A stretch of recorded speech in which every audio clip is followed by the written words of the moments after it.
ಸ್ನೇಹಿತರೆ ನಮಸ್ಕಾರ. ಇವತ್ತು ನಾನು ಅಕ್ಲೂಸ್ ಅನ್ನೋ ಒಂದು ಊರಿಗೆ ಬಂದಿದ್ದೀನಿ. ಇಲ್ಲಿ ಕುದುರೆಗಳ ಜಾತ್ರೆ ಸಂತೆ ಅಥವಾ ಜಾತ್ರೆ ಸಂತೆ ಏನಾದರೂ ಅನ್ಬೋದು, ಇದು ನಡೆಯುತ್ತೆ.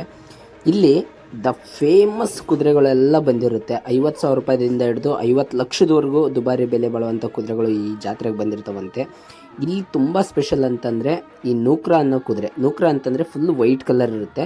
ಅದು ಮಾರ್ವಾಡಿ ಜಾತಿಗೆ ಸೇರಿರುವಂಥ ಕುದುರೆ. ಇಲ್ಲಿಗೆ ಏನು ನೋಡ್ತಾ ಇದ್ರಲ್ಲ ಈ ಕುದುರೆನ ಟ್ರೈನ್ ಎಲ್ಲ ಮಾಡಿರ್ತಾರೆ. ಅಂದರೆ ಈ ಡ್ಯಾನ್ಸ್ ಮಾಡೋ ಥರ ಎಲ್ಲ ಟ್ರೈನ್ ಮಾಡಿರ್ತಾರೆ. ಆ ಥರ ಕುದುರೆಗಳು ಇಲ್ಲಿ ಜಾಸ್ತಿ ಬಂದಿರುತ್ತೆ ಈ ಸಂತೆಗೆ ಅಥವಾ ಈ ಜಾತ್ರೆಗೆ. ಇಲ್ಲಿ ನಿಮಗೆ ಎಲ್ಲ ಜಾತಿ ಕುದುರೆಗಳು ಜಾಸ್ತಿ ಬರುತ್ತೆ. ಬಟ್ ನೂಕ್ರಾ ಅನ್ನೋದೊಂದು ಸ್ಪೆಷಲ್ ವೈಟ್ ಕಲರ್ ಕುದುರೆ ಇಲ್ಲಿ ಈ ಜಾತ್ರೆಗೆ ಬರುತ್ತಂತೆ. ಈ ಜಾತ್ರೆ ಅಥವಾ ಈ ಸಂತೆ ನಮ್ಮ ದಕ್ಷಿಣ ಭಾರತದಲ್ಲೇ ತುಂಬ ಫೇಮಸ್ಸು, ತುಂಬ ದೊಡ್ಡ ಜಾತ್ರೆ ಅಂತ ಹೇಳ್ತಾರೆ. ಸೊ ಅದಕ್ಕಾಗಿ ಇವತ್ತು ನಾವು ನೋಡೋಣ ಅಂತ ಬಂದಿದ್ವಿ. ಇಲ್ಲಿ ಎಲ್ಲ ಥರದ ಕುದುರೆಗಳು ಇದ್ವು. ನಾವು ಹೋಗಿದ್ದಿದ್ದು ನವಂಬರ್ 2ನೇ ತಾರೀಕು ಹೋಗಿದ್ವಿ. ಬಟ್ ನವಂಬರ್ 13ನೇ ತಾರೀಕಿಂದ ನವಂಬರ್ ಎಂಡಿಂಗ್ವರೆಗೂ ಇದು ಸಂತೆ ಇರುತ್ತಂತೆ. ಸೊ ನೀವು ಯಾವಾಗಾದರೂ ಹೋಗಿದ್ರೆ ಅಥವಾ ನೀವೇನಾದರೂ ಮುಂದಿನ ವರ್ಷ ಹೋಗ್ಬೇಕಂದ್ರೆ ದಯವಿಟ್ಟು ಕಮೆಂಟ್ ಮಾಡಿ ತಿಳಿಸಿ. ನಿಮಗೆ ಯಾವ ಥರದ ಕುದುರೆಗಳು ಇಷ್ಟ ಆದವು ಅನ್ನೋದನ್ನು ಮೆನ್ಷನ್ ಮಾಡಿ ಸ್ನೇಹಿತರೆ. ಸಿಗೋಣ ಮತ್ತೆ ಮುಂದಿನ